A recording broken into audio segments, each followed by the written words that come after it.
Hi dear friends, welcome to chalk board stories. അപ്പോൾ നമ്മുടെ ഇന്നത്തെ ടോപ്പിക് എന്ന് പറയുന്നത് ഡെയിലി ബൂസ്റ്ററിലെ 50ാമത്തെ ദിവസമാണ്. നമ്മുടെ ഇന്നത്തെ ക്ലാസ്സിൽ 76/2023, അതായത് നമ്മുടെ ജൂനിയർ എംപ്ലോയ്മെന്റ് ഓഫീസറുടെ, അതായത് ഡിഗ്രി ലെവൽ മെയിൻസ് എക്സാമിന്റെ ക്വസ്റ്റ്യൻ പേപ്പറാണ് നമ്മൾ ഇന്ന് വർക്ക്ഔട്ട് ചെയ്യാനായിട്ട് പോകുന്നത്. ഓക്കെ, അപ്പം നമുക്ക് എന്ത് ചെയ്യാം? ഫസ്റ്റ് ക്വസ്റ്റ്യനിലേക്ക് പോകാം. Everybody has given Covid vaccine, അല്ലേ? നമുക്ക് എന്താണ് ക്വസ്റ്റ്യൻ ടാഗ് ആണ് വേണ്ടത്. നമുക്കറിയാം ഇവിടെ തന്നിരിക്കുന്നത്, ഇവിടെ എന്താണ്, ഇത് എന്താണ്, നെഗറ്റീവ് പോസിറ്റീവ് സെന്റൻസ് ആണ്. സോ നമ്മുടെ ടാഗ് എന്തായിരിക്കണം? നെഗറ്റീവ് ആയിരിക്കണം ടാഗ് വരേണ്ടത്. സോ നമുക്ക് ഉറപ്പായിട്ടും ഇത് രണ്ടും അങ്ങ് ക്യാൻസൽ ചെയ്ത് കളയാം. ഇനി എന്ത് വേണം? ഹാവ് ഇൻ ഡേ ആണോ ഹാസ് ഇൻ ഡേ ആണോ എന്നാ വേണ്ടത്, അല്ലെ? നോർമലി ഇതിന്റെ ആൻസർ ആയിട്ട് വരേണ്ടത് ഇവിടെ എന്താണ്? എവരിബഡി എന്നൊക്കെ പറയുമ്പോൾ നമുക്കറിയാം everybody, nobody, no one, someone, somebody ഒക്കെ വരുമ്പോഴേക്കും നമ്മൾ ദേ ആണ് ഉപയോഗിക്കേണ്ടത്, അല്ലെ? പ്രോനൗൺ ആയിട്ട്. അപ്പൊ ഇവിടെ വരേണ്ടത് ദേ വരുമ്പോഴേക്കും നമ്മൾ നോർമലി ഇത് ഹാവ് ഇൻ ഡേ, ഇതാണ് നമുക്ക് ആൻസർ ആയിട്ട് വരേണ്ടത്, have in day, option D. പക്ഷെ PSC ആൻസർ തന്നിരിക്കുന്നത് ഹാസ് ഇൻ ഡേ ആണ് ഫൈനൽ ആൻസർ കേ ആയിട്ട് തന്നിരിക്കുന്നത്. പക്ഷെ നമ്മുടെ റൂൾ അനുസരിച്ച് option D have in day ആണ് ആൻസർ എന്ന് പറയുന്നത്. ഓക്കെ, നെക്സ്റ്റ് ക്വസ്റ്റ്യൻ നോക്കാം. Preparing pies and cakes dash Mrs Anitha speciality. എന്താണ് പൈസ് ആൻഡ് കേക്ക്, അല്ലെ? എന്താണ് ഇവിടെ നമുക്ക് തന്നിരിക്കുന്നതില്? ഇവിടെ നമ്മൾ ഈ സാധനയുടെ ആൻസർ ആയിട്ട് വരേണ്ടത്. ഓക്കെ, പ്രിപ്പയറിങ്, അതായത് ഇവിടുത്തെ ഓർക്കേണ്ടത് ഇവിടുത്തെ ING ഫോമിലാണ്, അല്ലെ? ഒരു സെന്റൻസ് എന്ന് പറയുന്നത് നമ്മുടെ ING ഫോം, അതായത് ജെറന്റ് ഫോമിലാണ് വന്നിരിക്കുന്നതെങ്കിൽ എന്താണ് തുടർന്ന് വരുന്ന നൗൺ എന്ന് പറയുന്നത് എന്തായിരിക്കണം? സിംഗുലർ ആയിരിക്കണം. ഓക്കെ, അപ്പൊ ഇവിടെ ഏതാണ്? ഈസ് ആണ് വരേണ്ടത്. Preparing pies and cakes. Okay, അതെന്താണ്? ഈസ് മിസ്സിസ് അനിത സ്പെഷ്യാലിറ്റി എന്നുള്ളതാണ്. നെക്സ്റ്റ് നോക്കാം. We toured Munnar dash a bus last month, അല്ലെ? ഇവിടെ നമുക്കറിയാം ഇവിടെ ഏതാണ് വരേണ്ടത്? ഓൺ ആണ് വരേണ്ടത്. അതായത് നമ്മൾ നോർമലി പറയും, നമ്മൾ 2 വീലേഴ്സ് ഇല്ലേ, അതായത് സ്കൂട്ടർ, ബൈക്ക്, അതേപോലെ ബസ്, ട്രെയിൻ തുടങ്ങിയൊക്കെ ആണെങ്കിൽ നമ്മൾ അതിന് മുന്നിലായിട്ട് നമ്മൾ എന്ത് ചേർക്കണം? ഓൺ ആണ് ചേർക്കേണ്ടത്. ഓക്കെ, അപ്പൊ ഇവിടെ എന്താണ്? We toured Munnar on a bus last month. Next നോക്കാം. Pick out the correct sentence. Raju is not arrogant but arrogant only but also selfish. ഇതിവിടെ എന്താണ് തന്നിരിക്കുന്നത്? Not only but also condition ആണ്. അത് എവിടേക്ക് ഉണ്ടെന്ന് നോക്കിയാൽ മതി. ഇത് ഇവിടെ ഉണ്ട്, നോട്ട് ഓൺലി ബട്ട് ഓൾസോ. ഇവിടെ എന്താ? Not only also but. അപ്പൊ ഇതുമല്ല എന്ന് മനസ്സിലായി. Not only but also.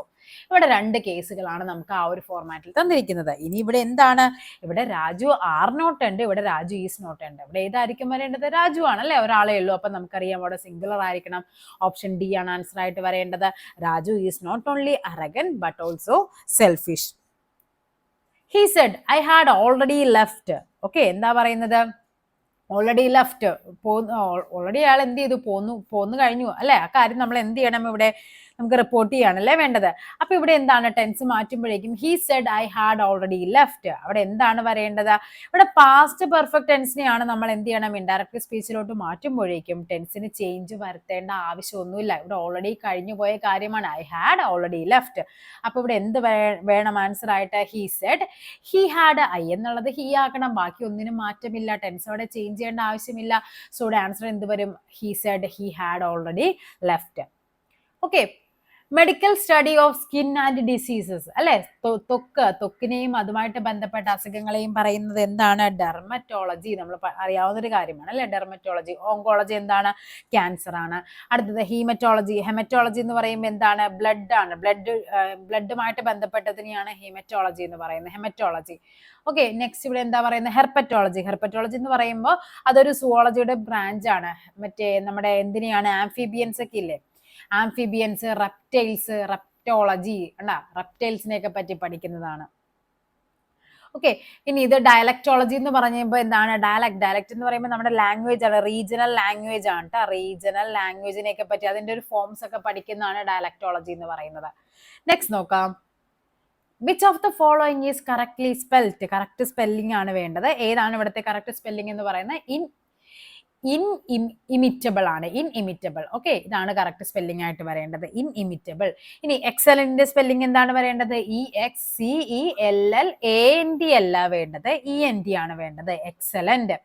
Okay, ഇവിടെ എന്താ? കാറ്റസ്ട്രോഫി എന്ന് പറയുമ്പോഴേക്കും ഇവിടെ CATASTROPHY അല്ല വേണ്ടത്, ഇവിടെ E ആണ് വേണ്ടത്. ഹുറിക്കെയിൻ വരുമ്പോഴേക്കും ഇവിടെ എന്താണ്? HURRICANE ആണ് വേണ്ടത്, I അല്ല വേണ്ടത്, എന്താണ് CANE ആണ് വേണ്ടത്. ഇതാണ് ഇതിന്റെ കറക്റ്റ് സ്പെല്ലിങ്. അപ്പൊ എന്ത് ചെയ്യുക, നിങ്ങൾ ഈ മൂന്നെണ്ണത്തിന്റെയും കൂടി സ്പെല്ലിങ് എന്ത് ചെയ്യണം, പഠിച്ചു വെക്കണം. ഓക്കെ, ഇവിടെ E ആണ്, ഇവിടെ എന്താണ് HURRICANE ആണ്. ഓക്കെ, നെക്സ്റ്റ് നോക്കാം. ഇത് ക്യാൻസൽ ചെയ്ത ക്വസ്റ്റ്യൻ ആണ്, ക്യാൻസൽഡ് ആണ്. Next question, the word prehensile means എന്താണെന്നാ ചോദിച്ചിരിക്കുന്നത് എന്ന് പറഞ്ഞാൽ എന്താണ്? ഏബിൾ ടു ഗ്രാസ്പ്, പെട്ടെന്ന് ഗ്രാസ്പ് ചെയ്യാനുള്ള ആ ഒരു കഴിവിനെയാണ് നമ്മൾ എന്ത് പറയുന്നത്, പ്രിഹെൻസൈൽ എന്ന് പറയുന്നത്. എന്താണ് പ്രിഹെൻസൈൽ എന്ന് പഠിച്ചു വെക്കണേ. ദ വേർഡ് പ്രിഹെൻസൈൽ എന്ന് പറയുമ്പോൾ എന്താണ്, able to grasp. Killing of one's wife, വൈഫിനെ കൊല്ലുന്നവരെ പറയുന്നത് എന്താണ്, ഉക്സോറിസൈഡ് ആണ്, ഉക്സോറിസൈഡ്. അപ്പൊ എന്താണ് വൈഫിനെ കൊല്ലുന്നവരെ പറയുന്നത് ഉക്സോറിസൈഡ് ആണ്. എന്താണ് മാട്രിസൈഡ്? മാട്രിസൈഡ് എന്ന് പറയുമ്പോൾ അമ്മയെ കൊല്ലുന്നവരെയാണ് പറയുന്നത് മാട്രിസൈഡ്. ഓക്കെ, അമ്മയെ കൊല്ലുന്നവര്. അതേപോലെ ഫ്രാട്രിസൈഡ് ഉണ്ട്, ബ്രദറിനെ സഹോദരങ്ങളെ കൊല്ലുന്നവര്. സോറോറിസൈഡ്, സോറോറിസൈഡ് എന്ന് പറഞ്ഞാൽ എന്താണ്? സോറോറിസൈഡ് എന്ന് പറയുമ്പോൾ സിസ്റ്ററിനെ കൊല്ലുന്നവരെയാണ്. കില്ലിംഗ് ഓഫ് വൺ സിസ്റ്റർ, സ്വന്തം സഹോദരിയെ കൊല്ലുന്നവരെ പറയുന്നതാണ് സോറോറിസൈഡ് എന്ന് പറയുന്നത്. മാട്രിസൈഡ്, മാട്രിസൈഡ് എന്ന് പറയുമ്പോൾ ഇതാണ് കേട്ടോ വരേണ്ടത്. ഇതെന്ന് പറയുന്നത് കില്ലിംഗ് ഓഫ് വൺസ് മദർ ആണ്, സ്വന്തം അമ്മയെ കൊല്ലുന്നവരെയാണ്. അച്ഛനെ കൊല്ലുന്നവരെയാണെങ്കിൽ എന്ത് പറയും, പാട്രിസൈഡ് എന്ന് പറയും. കില്ലിംഗ് ഓഫ് ഫാദർ ആണെങ്കിൽ പാട്രിസൈഡ് പറയും. Okay, father patricide. ബ്രദർ ആണെങ്കിലോ, ബ്രദർ ആണെങ്കിൽ എന്താണ് പറയുന്നത്, ഫ്രാട്രിസൈഡ് ആണ്. ഫ്രാട്രിസൈഡ് എന്ന് പറയുന്നത് ബ്രദർ ആണ്. Okay, patricide father, matricide mother, fratricide brother ആണ്. സോറോറിസൈഡ് എന്ന് പറയുമ്പോൾ സിസ്റ്റർ ആണ്. അതേപോലെ തന്നെ എന്താണ് നമ്മൾ പറഞ്ഞത്, ഉക്സോറിസൈഡ് എന്ന് പറയുമ്പോൾ എന്താണ്, നമ്മുടെ കില്ലിംഗ് ഓഫ് വൺസ് വൈഫ് ആണ്. അപ്പൊ ഇതെന്താണ്, മാരിറ്റിസൈഡ് എന്ന് പറയുമ്പോൾ എന്താണ്, അതും അറിഞ്ഞു വെക്കണം. എന്താണ് കില്ലിംഗ് ഓഫ് വൺസ് ഹസ്ബൻഡ്, ഹസ്ബൻഡിനെ കൊല്ലുന്നവരെ പറയുന്ന പേരാണ് എന്ത്? ഓക്കെ, അപ്പൊ ഹസ്ബൻഡിനെ കൊല്ലുന്നവരെ പറയുന്ന പേരാണ് മാരിറ്റിസൈഡ് എന്നുള്ളത്. എല്ലാം ഒന്ന് പഠിച്ചു വെക്കണേ. Uxoricide, matricide, fatricide, patricide, sororicide, fratricide. Okay, next നോക്കാം. ശരിയായ പദം തിരഞ്ഞെടുത്തെഴുതുക. എന്താണ് പാദസ്വരം, പാദസരം, ഏതാണ് ശരിയായിട്ട് പറയേണ്ടത്? എല്ലാവർക്കും ഡൗട്ട് ഈ പാദസ്വരമാണോ പാദസരമാണോ എന്നുള്ളതാണ്. പാദസരമാണ്. ഓപ്ഷൻ ബി ആണ് കറക്റ്റ് ആയിട്ട് വരേണ്ടത്. ഓക്കെ, നെക്സ്റ്റ് നോക്കാം. ലോകത്തെ സംബന്ധിക്കുന്നത്, ലോകത്തെ സംബന്ധിക്കുന്നതിനെ പറയുന്ന പേരാണ് എന്ത്? നമ്മൾ ഒത്തിരി തവണ പറഞ്ഞിട്ടുണ്ട്, ലൗകികം അല്ലെ. ലോകത്തെ സംബന്ധിക്കുന്ന ലൗകികമാണ്. നീതിയെ സംബന്ധിക്കുന്ന എന്താണ്? നീതിയെ സംബന്ധിക്കുന്നതാണ് നൈതികം എന്ന് പറയുന്നത്. നെക്സ്റ്റ് നോക്കാം. കഴുത്ത് എന്ന പദത്തിന്റെ പര്യായ പദം. കഴുത്ത്, കഴുത്തിന് നമുക്ക് എന്തൊക്കെ പറയാം? ഘളമാണ് കഴുത്ത് എന്ന് പറയുന്നത് കേട്ടോ, ഘളം. എന്തൊക്കെ പറയാം? അതേപോലെ തന്നെ ഖണ്ഡം, ഖണ്ഡം എന്താണ്? കഴുത്ത്. നീലഖണ്ഡൻ അല്ലെ, ശിവൻ അറിയപ്പെടുന്നല്ലേ നീലഖണ്ഡൻ. ഖണ്ഡം. അതേപോലെ കന്തരമുണ്ട്, കഴുത്താണ്. പിന്നെ എന്താണ്? ഗ്രീവമുണ്ട്, അതും എന്താണ്? കഴുത്താണ്. കരം എന്താ? കരം എന്ന് പറയുന്നത് കൈയാണ്, കൈ അല്ലെ. കരം എന്ന് പറഞ്ഞാൽ കൈയാണ്. പിന്നെ എന്താണ്? ചരണം, ചരണം എന്ന് പറഞ്ഞാൽ എന്താണ്? ചരണം എന്ന് പറയുന്നത് കാലാണ്, കാലിനെയാണ് നമ്മൾ ചരണം എന്ന് പറയുന്നത്. ഓക്കെ, നെക്സ്റ്റ് നോക്കാം. കൃഷിയുമായി ബന്ധപ്പെട്ട പഴഞ്ചൊല്ല്. മടിയൻ മല ചുമക്കും, സൂക്ഷിച്ചാൽ ദുഃഖിക്കണ്ട, മുളയിലറിയാം വിള, കുന്തം പോയാൽ കുടത്തിലും തപ്പണം. ഏതായിരിക്കും? അല്ലെ, മുളയിലറിയാം വിള, വിള അല്ലെ, അതാണ് നമ്മുടെ കൃഷിയുമായി ബന്ധപ്പെട്ട പഴഞ്ചൊല്ല് എന്ന് പറയുന്നത്. നീചം എന്ന പദത്തിന്റെ വിപരീത പദം എഴുതുക. നീചം എന്താണ്? നീചം ഓപ്പോസിറ്റ് ആണ് എന്ത്? ഉച്ചം. ഒത്തിരി തവണ നമ്മൾ പറഞ്ഞിട്ടുണ്ട്, നീചം ഉച്ചമാണ്. അതേപോലെ രൗദ്രം അല്ലെ, രൗദ്രം. അതേപോലെ ഉഗ്രം, അതിന്റെയൊക്കെയാണ് എന്ത്? ശാന്തം പറയുന്നത്. ഓക്കെ, രൗദ്രം ഇതേ കിടക്കുന്ന ഇത് രണ്ടിന്റെയും വിപരീതമാണ് എന്ത്? ശാന്തം എന്ന് പറയുന്നത്. നെക്സ്റ്റ് നോക്കാം. പ്രഥമ ജ്ഞാനപീഠ പുരസ്കാരം നേടിയ കവി. ആദ്യത്തെ ജ്ഞാനപീഠ പുരസ്കാരം ആർക്കാണ്? ജി ശങ്കരക്കുറുപ്പ് അല്ലെ. നമുക്കറിയാം ജി ശങ്കരക്കുറുപ്പിനാണ് പ്രഥമ ജ്ഞാനപീഠ പുരസ്കാരം. അതിന്റെ ഓർമ്മയ്ക്കായിട്ടാണ് എന്ത്? ഓടക്കുഴൽ, അതിനാണ് ഓടക്കുഴൽ പുരസ്കാരം, അതിന്റെ ഓർമ്മയ്ക്കായിട്ടാണ് വരുന്നത് അല്ലെ. ഏത് വർഷമാണ്? 1965 ജ്ഞാനപീഠ പുരസ്കാരം ആർക്ക് ലഭിക്കുന്നത്? നമ്മുടെ ജി ശങ്കരക്കുറുപ്പിന് ലഭിക്കുന്നത്. ജി ശങ്കരക്കുറുപ്പ് ഏത്? അദ്ദേഹത്തിന്റെ ഓടക്കുഴൽ എന്ന കൃതിക്കാണ്. ഓടക്കുഴൽ ഏത് വർഷം? 1965. നെക്സ്റ്റ് ആർക്കായിരുന്നു? ജി ശങ്കരക്കുറുപ്പ് കഴിഞ്ഞാൽ പിന്നെ എസ് കെ പൊറ്റക്കാടിനാണ്. S K Pottekkatt. ഏത് വർഷമാണ്? ഏത് കൃതിക്കാണ്? ഒരു ദേശത്തിന്റെ കഥ എന്ന കൃതിക്കാണ്. ഒരു ദേശത്തിന്റെ കഥ. ഏത് വർഷം? 1980 അതിനുശേഷം പിന്നെ ആരാണ്? തകഴി ശിവശങ്കര പിള്ളയാണ്. അതെന്തിനാണ്? സമഗ്ര സംഭാവനയ്ക്കാണ്. സമഗ്ര സംഭാവന ഏത് വർഷം? 1984 തകഴി കഴിഞ്ഞാൽ പിന്നെ ആർക്കായിരുന്നു? എം ടിക്കായിരുന്നു. എം ടിക്ക് ഏത് വർഷമാണ്? അതും സമഗ്ര സംഭാവന തന്നെ, 1995 നെക്സ്റ്റ് വരുന്ന ആരാണ്? ഒ എൻ വി കുറുപ്പിനാണ്. ഒ എൻ വി കുറുപ്പിന് ഏത് വർഷമായിരുന്നു? സമഗ്ര സംഭാവനയ്ക്ക് തന്നെ 2007 ഒ എൻ വി കുറുപ്പിന് ലഭിച്ചത്. നെക്സ്റ്റ് വരുന്നത് അക്കിത്തത്തിനാണ്. അക്കിത്തം അച്യുതൻ നമ്പൂതിരിക്ക് ഏത് വർഷമാണ്? സമഗ്ര സംഭാവന തന്നെ 2019 ആർക്ക് ലഭിക്കുന്നത്? അക്കിത്തം അച്യുതൻ നമ്പൂതിരിക്ക് ജ്ഞാനപീഠ പുരസ്കാരം ലഭിക്കുന്നത്. ഓക്കെ, അപ്പൊ ആർക്കൊക്കെയാണ്? ജി ശങ്കരക്കുറുപ്പ് ഓടക്കുഴൽ 1965, എസ് കെ പൊറ്റക്കാട് ഒരു ദേശത്തിന്റെ കഥ 1980, തകഴിക്ക് സമഗ്ര സംഭാവനയ്ക്ക് 1984, എം ടിക്കാണെങ്കിലും 95, ഒ എൻ വിക്ക് 2007, അക്കിത്തം അച്യുതൻ നമ്പൂതിരിക്ക് 2019. ഓക്കെ, അതേപോലെ തന്നെ ഈ പറയുന്ന ജ്ഞാനപീഠ പുരസ്കാരം എന്ന് പറയുന്നതിന്റെ സമ്മാന തുക എന്ന് പറയുന്നത് 11 ലക്ഷം രൂപയാണ്. 11 ലക്ഷം രൂപയാണ് സമ്മാനത്തുക. ഏകദേശം നമ്മുടെ ഭരണഘടനയിൽ അംഗീകരിച്ച് 22 ഭാഷകൾക്കാണ് എന്ത് ലഭിക്കുന്നത്? നമ്മുടെ ജ്ഞാനപീഠ പുരസ്കാരം കൊടുക്കുന്നത്. ഓക്കെ, ആദ്യമായിട്ട് കൊടുക്കാൻ തുടങ്ങിയത് ഏതാണ്? 1965. ഏർപ്പെടുത്തിയ ചോദിച്ചാൽ അത് 1961 ജ്ഞാനപീഠ പുരസ്കാരം കൊടുക്കാൻ തുടങ്ങിയത് 1965 നമ്മുടെ ജി ശങ്കരക്കുറുപ്പിനാണ് ലഭിച്ചത്. ഓക്കെ, 59 ആർക്കായിരുന്നു? വിനോദ് കുമാർ ശുക്ല. വിനോദ് കുമാർ ശുക്ലക്കാണ് ശുക്ല. അതായത് നമ്മുടെ 2024 ആർക്കാണെന്ന് ചോദിച്ചാൽ ആർക്കാണ്? വിനോദ് കുമാർ ശുക്ലയ്ക്കാണ്. ഓക്കെ, നെക്സ്റ്റ് നോക്കാം.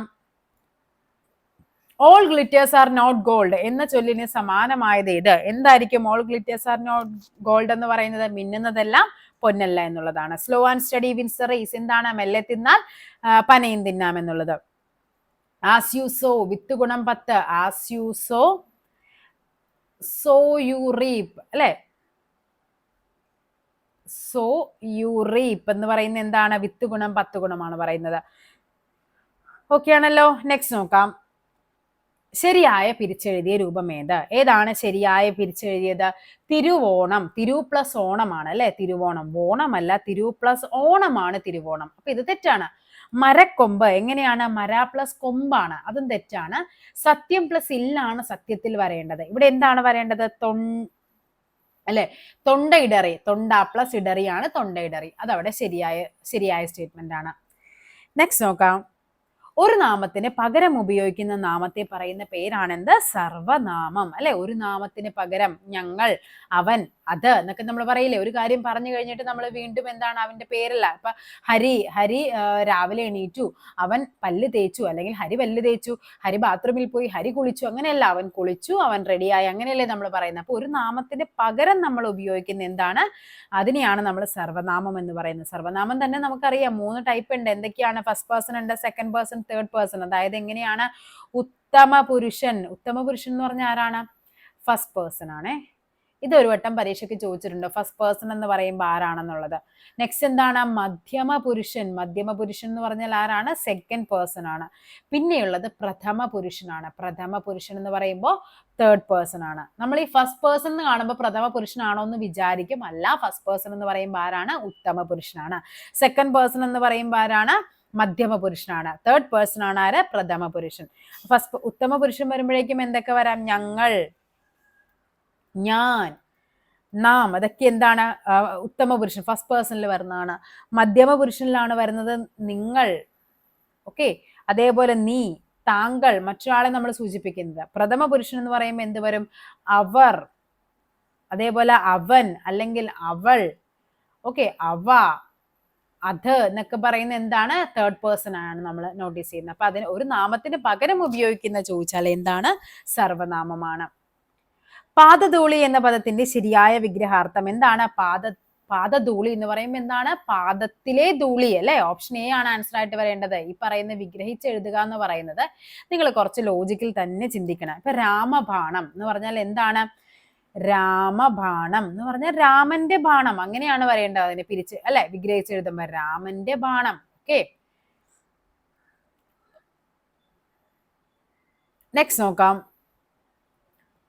രാധയ്ക്ക് 10 മിനിറ്റിനുള്ളിൽ 5 കുപ്പി അച്ചാർ നിറയ്ക്കാനായിട്ട് പറ്റും. 10 മിനിറ്റിനുള്ളിൽ റാമിന് 4 കുപ്പി അച്ചാർ നിറയ്ക്കാൻ കഴിയും എങ്കിൽ 9 മണിക്കൂറിൽ രണ്ടുപേരും, നമുക്കറിയാം 10 മിനിറ്റിൽ 5 കുപ്പി എന്ന് പറയുമ്പോൾ 60 മിനിറ്റിൽ എത്രയായിരിക്കും? ഇവിടെ എന്താണ് ഇൻറ്റു 6 ചെയ്തിരിക്കുന്നത്. സോ ഇൻറ്റു 6 ചെയ്താൽ മതി.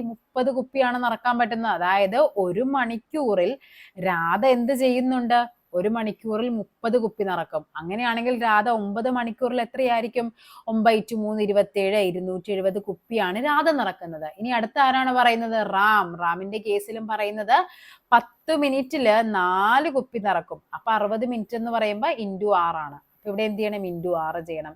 24 കുപ്പിയാണ് 1 മണിക്കൂറിൽ നിറക്കുന്നത്. ആര്? റാം 1 മണിക്കൂറിൽ 24 കുപ്പി അച്ചാറാണ് നിറക്കുന്നത്. അങ്ങനെയാണെങ്കിൽ 9 മണിക്കൂറിൽ എത്രയായിരിക്കും?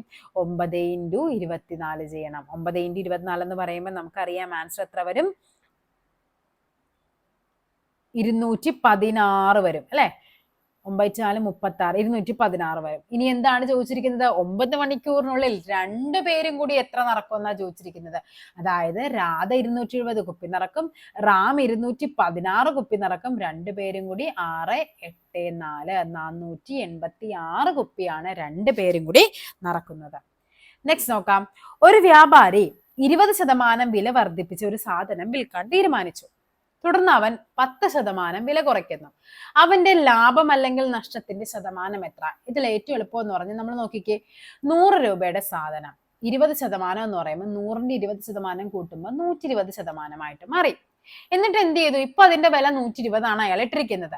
തുടർന്ന് അവൻ 10% വില കുറയ്ക്കുന്നു. 120ന്റെ 10% ആണല്ലോ കുറയ്ക്കുന്നത്. 10% എന്ന് പറയുമ്പോൾ നമുക്കറിയാം 100ന്റെ 10% എന്ന് പറഞ്ഞാൽ ലാസ്റ്റത്തെ 0 മാറ്റിയാൽ മതി.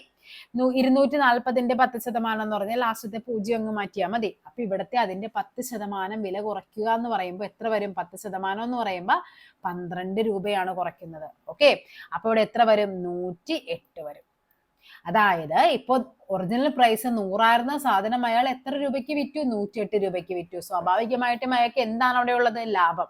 എത്ര രൂപ ലാഭം? 8% ലാഭം വരുന്നിരിക്കുന്നത് അല്ലെ? എളുപ്പമുള്ള ക്വസ്റ്റ്യൻ ആയിരുന്നു.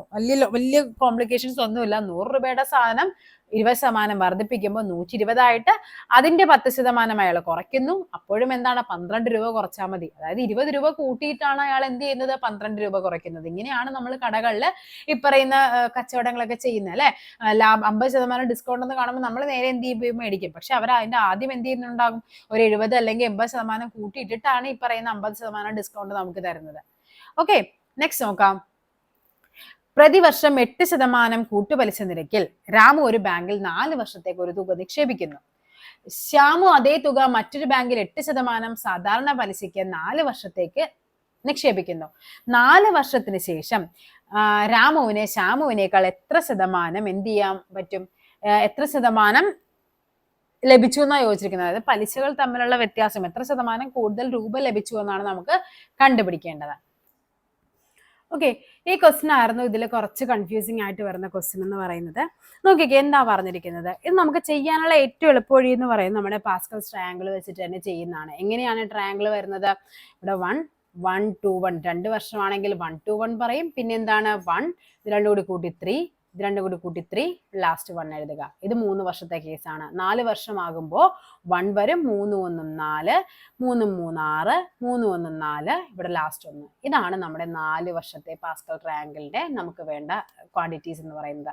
അപ്പൊ നമുക്കിവിടെ എഴുതാം 1 4 6 4 1 എടുത്തെഴുതാം.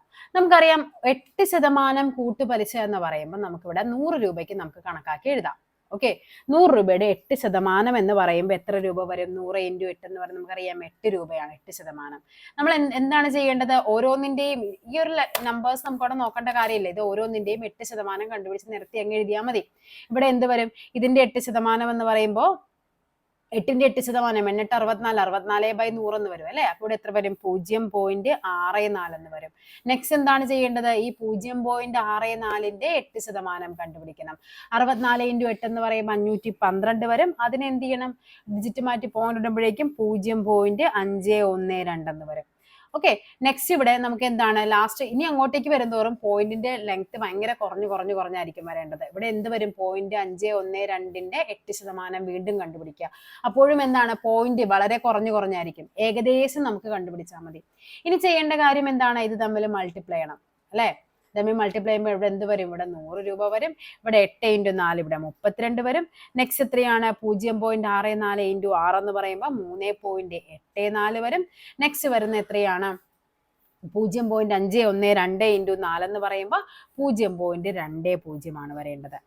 ഓക്കെ, ഇവിടെ ലാസ്റ്റ് വരേണ്ടതെന്ന് പറഞ്ഞാൽ 0.0496 എന്നൊക്കെ വരും ഇങ്ങനെ ലാസ്റ്റ് ആയിട്ട് വരേണ്ടത്. ഓക്കെ ആണല്ലോ. അപ്പൊ ഇവിടെയും മൾട്ടിപ്ലൈ ചെയ്യുമ്പോഴും ഇവിടെ എന്ത് കിട്ടും, ഇതാണ് നമുക്ക് ആൻസർ ആയിട്ട് കിട്ടുന്നത്. ഇനി നമുക്കറിയാം പാസ്കൽസ് ട്രയാങ്കിൾ ഇത് മൊത്തം കൂടി കൂട്ടുമ്പോൾ എന്താണ് ലഭിക്കുന്നത്, നമുക്ക് ആകെ കിട്ടുന്ന തുക. ഇനി എന്താണ് ഇത്രയും എന്ന് പറഞ്ഞാൽ പലിശയാണ് കിട്ടുന്നത്. ഓക്കെ, ലാസ്റ്റത്തായിരിക്കും എന്താ കൂട്ടുപലിശയും ഇതും തമ്മിലുള്ള വ്യത്യാസം എന്ന് പറയുന്നത്. അതിന്റെ ശതമാനം എന്ന് പറയുമ്പോൾ ഏകദേശം കണ്ടുപിടിക്കാൻ പറയുമ്പോൾ ഇതെല്ലാം കൂടി കൂട്ടിയാൽ മതി. അപ്പോൾ എത്ര വരും 3.84 0.20 0.0496 എന്നൊക്കെ വരും. ഓക്കെ ആണല്ലോ. ഇവിടെ ഏകദേശം 4 8 2 10 ശിഷ്ടം 1 വരും. 4.04 സംതിങ് എന്ന് വരും. അതിനോട് ഏറ്റവും അടുത്ത് കിടക്കുന്ന ഏതാണ്, ഓപ്ഷൻ എ 4 ആണ് ആൻസർ ആയിട്ട് വരേണ്ടത്. ഓക്കെ, നെക്സ്റ്റ് ക്വസ്റ്റ്യൻ നോക്കാം. ആദ്യത്തെ 100 ഒറ്റ സംഖ്യകളുടെ തുകയും ആദ്യത്തെ 100 ഇരട്ട സംഖ്യകളുടെ തുകയും ഒറ്റ സംഖ്യകളുടെ തുക കണ്ടുപിടിക്കാനുള്ള വ്യത്യാസം എന്താണ്? തമ്മിലുള്ള വ്യത്യാസമാണ് നമുക്ക് കണ്ടുപിടിക്കേണ്ടത്. ഒറ്റ സംഖ്യകളുടെ തുക എന്ന് പറയുന്നത് n² ആണ്. n². ഇവിടെ പറഞ്ഞിരിക്കുന്നത് 1 മുതൽ 100 വരെയുള്ള ഒറ്റ സംഖ്യ എന്നല്ല പറഞ്ഞിരിക്കുന്നത്, ആദ്യത്തെ 100 ഒറ്റ സംഖ്യ എന്നാണ്. അതായത് ഇവിടെ എന്ത് വരും, 100ന്റെ സ്ക്വയർ വരും. ഓക്കെ, ആൻസർ എത്രയാണ് വരേണ്ടത് അല്ലെ? 100 സ്ക്വയർ എന്ന് പറയുമ്പോൾ 2 0 കൂടി ആഡ് ചെയ്ത് കൊടുത്താൽ മതി. നെക്സ്റ്റ് ഇത് ഒറ്റ സംഖ്യയാണ്. ഇനി ഇരട്ട സംഖ്യകളുടെ തുക എന്ന് പറയുന്നത് n × n+1 ആണ്. അതായത് 100 × 101 ആണ്. ആൻസർ എന്ത് വരും, 101ഉം 2 0. ഇത് തമ്മിലുള്ള വ്യത്യാസമാണ് നമുക്ക് കണ്ടുപിടിക്കേണ്ടത്. സോ 101 2 0 തമ്മിൽ എന്ത് ചെയ്യണം, 100ഉം 2 തമ്മിൽ അങ്ങ് മൈനസ് ചെയ്യണം. ഇവിടെ 0 0 1 അല്ലെ. ആൻസർ എത്ര വരും, 100 രൂപയാണ് അല്ലെ. 100 ആണ് എന്താ ആദ്യത്തെ 100 ഒറ്റ സംഖ്യകളുടെയും ആദ്യത്തെ 100 ഇരട്ട സംഖ്യകളുടെയും ആകെ തുകയും തമ്മിലുള്ള വ്യത്യാസം.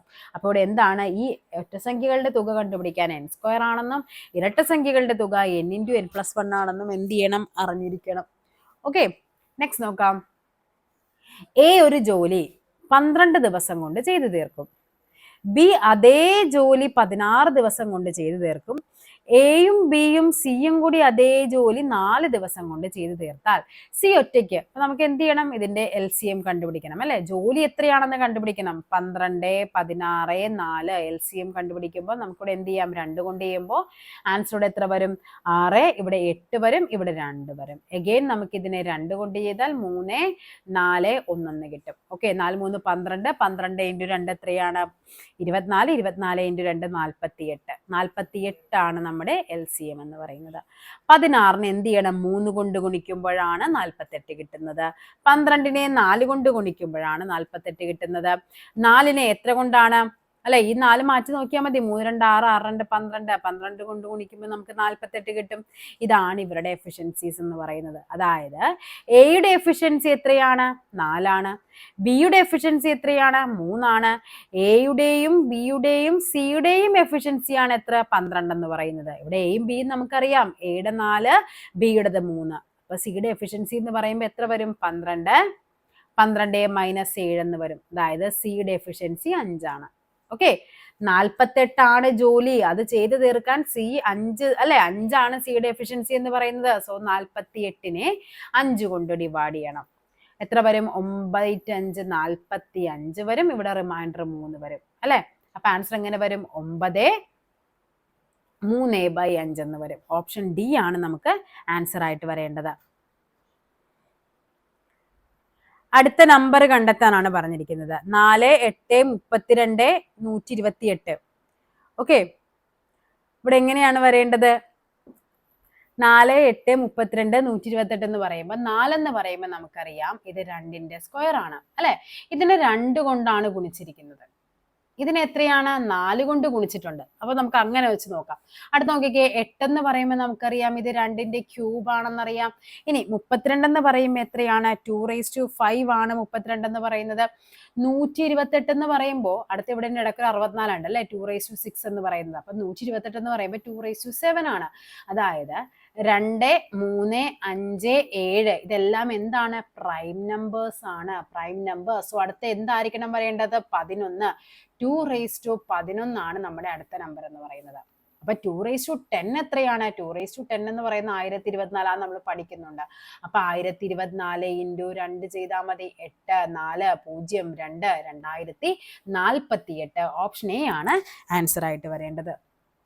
നെക്സ്റ്റ് നോക്കാം. ഒറ്റപ്പെട്ടത് കണ്ടെത്തുക. ഇത് ക്യാൻസൽ ചെയ്തിട്ടുണ്ട് ഈ ക്വസ്റ്റ്യൻ. ഇതിന് കുറെ ലോജിക്ക് വരുന്നുണ്ട്, അതുകൊണ്ട് ഇത് ക്വസ്റ്റ്യൻ ക്യാൻസൽ ചെയ്തിട്ടുണ്ട്. നെക്സ്റ്റ് നോക്കാം.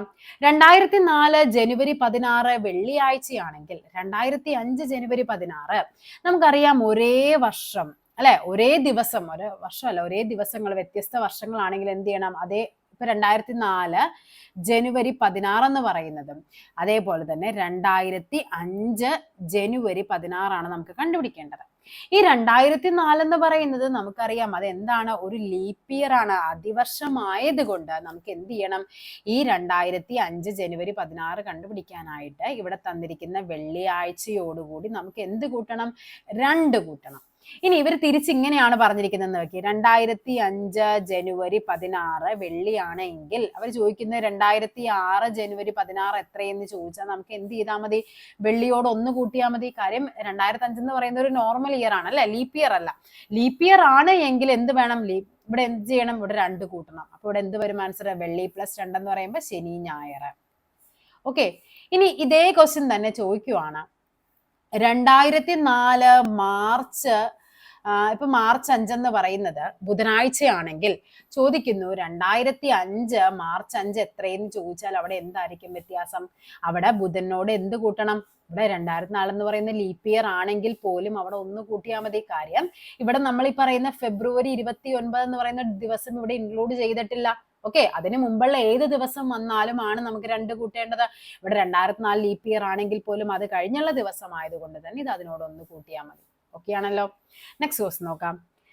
നിശ്ചലമായ വെള്ളത്തിൽ മണിക്കൂറിൽ 20 കിലോമീറ്റർ വേഗതയിൽ സഞ്ചരിക്കുന്ന ബോട്ട് 30 കിലോമീറ്റർ താഴേക്ക് പോയി മൊത്തം 4 മണിക്കൂറിൽ തിരിച്ചെത്തുന്നു. അപ്പൊ നമുക്കറിയാം ദൂരം എന്ന് പറയുന്നത് എത്രയാണ്? 30 കിലോമീറ്റർ ആണ്. അങ്ങോട്ട് 30, തിരിച്ചു 30. ഓക്കെ, 20 കിലോമീറ്റർ വേഗതയിൽ സഞ്ചരിക്കുന്ന മോട്ടോർ ബോട്ടാണ്.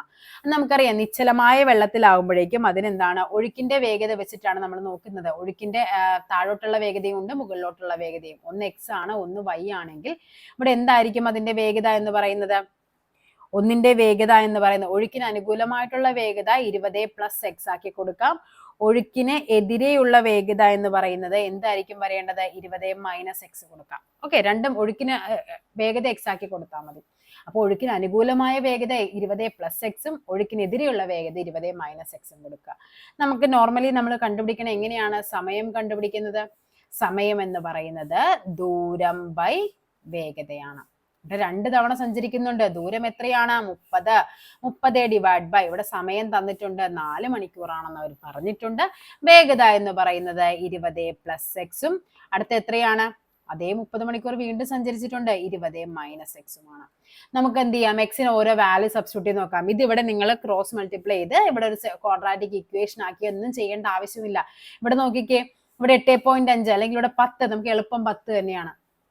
എക്സിന് ഇട്ട് കൊടുക്കാം 30 ഡിവൈഡ് ബൈ 20 + 10, 30 ഡിവൈഡ് ബൈ 20 - 10. അപ്പോൾ എന്ത് വരും? 30 ഡിവൈഡ് ബൈ 30 വരും, പ്ലസ് ഇവിടെ എന്ത് വരും? 30 ഡിവൈഡ് ബൈ 20ൽ നിന്ന് 10 കുറക്കുമ്പോൾ 10 കിട്ടും. ഇവിടെ 1, ഇവിടെ എത്ര വരും? 3 കിട്ടും. 1 + 3 എന്ന് പറയുന്നത് ഈ 4 അല്ലേ? അപ്പോൾ ഇവിടുത്തെ ആൻസർ എത്രയാണ് വരേണ്ടത്? ഓപ്ഷൻ ബി 10 ആണ് ആൻസർ ആയിട്ട് വരേണ്ടത്. അല്ലാതെ ഇവിടെ ഇതിങ്ങനെ ക്രോസ് മൾട്ടിപ്ലൈ ചെയ്ത് ഇവിടെ 20 + x 20 - x a + b × a - b a² - b² ഒന്നും അപ്ലൈ ചെയ്യേണ്ട ആവശ്യമില്ല. ഡയറക്റ്റ് നമുക്ക് എന്ത് ചെയ്യുക? ട്രയൽ ആൻഡ് എറർ മെത്തേഡ് വഴി നമ്മുടെ ഓപ്ഷനിൽ നിന്ന് നമുക്ക് ആൻസറിലേക്ക് എത്താനായിട്ട് പറ്റും. നെക്സ്റ്റ് നോക്കാം.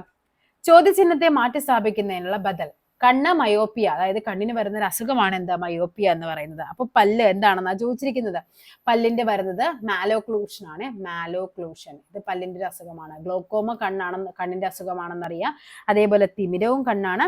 എക്സിമ എന്ന് പറയുന്നത് ത്വക്കിനെ ബാധിക്കുന്ന ഒരു അസുഖമാണ്, ത്വക്ക്. അപ്പോൾ ഇവിടെ ഏതാണ്? മാലോക്ലൂഷൻ ആണ്. ഓക്കെ, അപ്പൊ ഇത്രയുമാണ് നമ്മുടെ ഇന്നത്തെ ക്വസ്റ്റ്യൻ പേപ്പർ എന്ന് പറയുന്നത്. ജൂനിയർ അസിസ്റ്റന്റ്, ജൂനിയർ എംപ്ലോയ്മെന്റ് ഓഫീസറുടേതായിരുന്നു. ഡിഗ്രി ലെവൽ മെയിൻസിന്റെ ക്വസ്റ്റ്യൻ പേപ്പർ ആണ്. ഇപ്പൊ നമ്മുടെ ഡെയിലി ബൂസ്റ്റർ ഏകദേശം 50 ദിവസം കഴിഞ്ഞിട്ടുണ്ട്. നമുക്ക് നമ്മുടെ SCRT ആയിട്ട് നമുക്ക് വീണ്ടും കാണാം. താങ്ക്